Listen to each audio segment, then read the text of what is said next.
ये मोदी जी का पोल है, फैंटेसी पोल है उनका। नमस्कार, आदाब, मैं हूं अबुल नस्र इकबाल। दोस्तों, कल एग्जिट पोल के नतीजे आए और नतीजे वही आए जैसा कि उम्मीद की जा रही थी। यानी हर एग्जिट पोल में एनडीए की जीत पक्की दिखाई जा रही है, उसे प्रचंड जीत दिखाई जा रही है। 340 के ऊपर ही लगभग हर एग्जिट पोल में सीटें एनडीए को मिलती नजर आ रही हैं। कुछ एग्जिट पोल तो ऐसे हैं जो इस बार एनडीए को 400 पार करा रहे हैं। यानी प्रधानमंत्री नरेंद्र मोदी का जो नारा था कि अब की बार 400 पार, तो कुछ एग्जिट पोल ऐसे हैं जो 400 पार भी कराते दिख रहे हैं। दरअसल दोस्तों, ये एग्जिट पोल का पूरा खेल एक तरह का माइंड गेम है जिसे कांग्रेस पार्टी अब शायद अच्छी तरह से समझ गई है।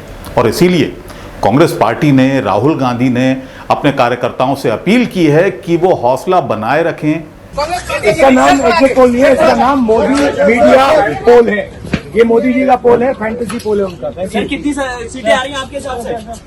सरकार बन रही है। सिद्धू मूसेवाला का सॉन्ग सुना आपने? 295।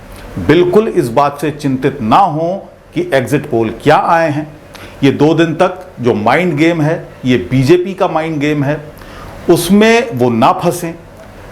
अब जरा इससे जुड़ी खबरों पर मैं नजर डालता हूं। भारतीय जनता पार्टी ने एक मीटिंग बुलाई, यानी एग्जिट पोल के बाद ही मीटिंग बुला ली, आज ही मीटिंग बुला ली।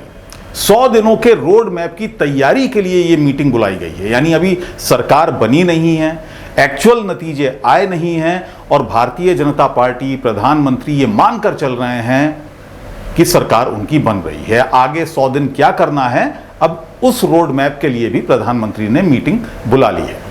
अभी तक सरकार नहीं बनी, नतीजे क्या आएंगे ये किसी को पता नहीं, लेकिन बीजेपी के नेता ये मानकर बैठ गए कि सरकार उनकी बन रही है। और इसी से जुड़ी दूसरी खबर भी आपको बताता हूं। कांग्रेस के नेता जयराम रमेश ने कहा है कि केंद्रीय गृह मंत्री अमित शाह ने पूरे देश में लगभग 150 डीएम को फोन किया और उनको धमकाया है।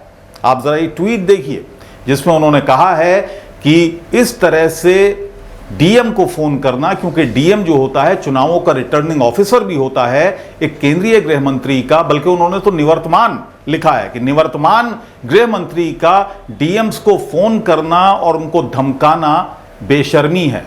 ऐसे में अमित शाह का सीधे डीएम को फोन करना एक तरह से गैर कानूनी है। और यह बात सही भी है, क्योंकि जब तक आचार संहिता लगी हुई है तब तक सारी प्रशासनिक शक्तियां इलेक्शन कमीशन के पास होती हैं।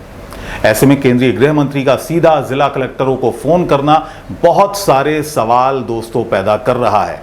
और सबसे बड़ा सवाल यही है जो कांग्रेस के नेता उठा रहे हैं कि क्या काउंटिंग वाले दिन, यानी जिस दिन गिनती हो रही होगी वोट की, क्या उस दिन भारतीय जनता पार्टी जिला प्रशासन के साथ मिलकर कोई धांधली कराएगी?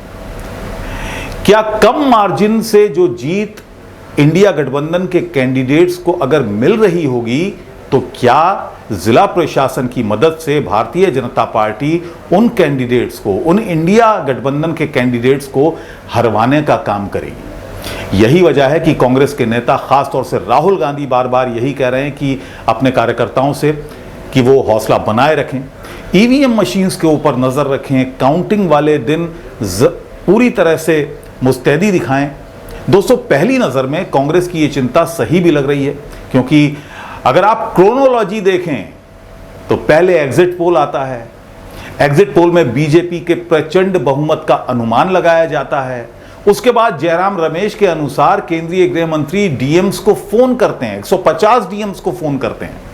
इसके बाद प्रधानमंत्री नरेंद्र मोदी एक बैठक बुलाते हैं और उस बैठक में ये मानकर चल रहे हैं कि अगली सरकार भी उन्हीं की बनेगी और 100 दिनों का एक रोड मैप इस बैठक में तैयार हो रहा है।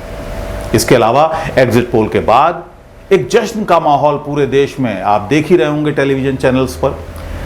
अलग अलग राज्यों की खबरें आ रही हैं, जहां जहां भारतीय जनता पार्टी के एग्जिट पोल में दिखाया गया है कि एग्जिट पोल में प्रचंड जीत भारतीय जनता पार्टी को मिल रही है। जिस जिस राज्य में वहां के जो कार्यालय हैं भारतीय जनता पार्टी के, वहां आतिशबाजी की जा रही है, ढोल नगाड़े पिटवाए जा रहे हैं।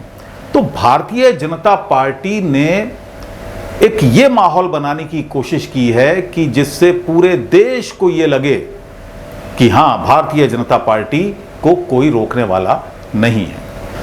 तो कुल मिलाकर भारतीय जनता पार्टी के नेताओं की एक कोशिश यह है कि चुनाव के असली नतीजे से पहले पूरे देश को यह विश्वास दिला दिया जाए कि उनकी जीत यानी एनडीए की जीत, बीजेपी की जीत पक्की है।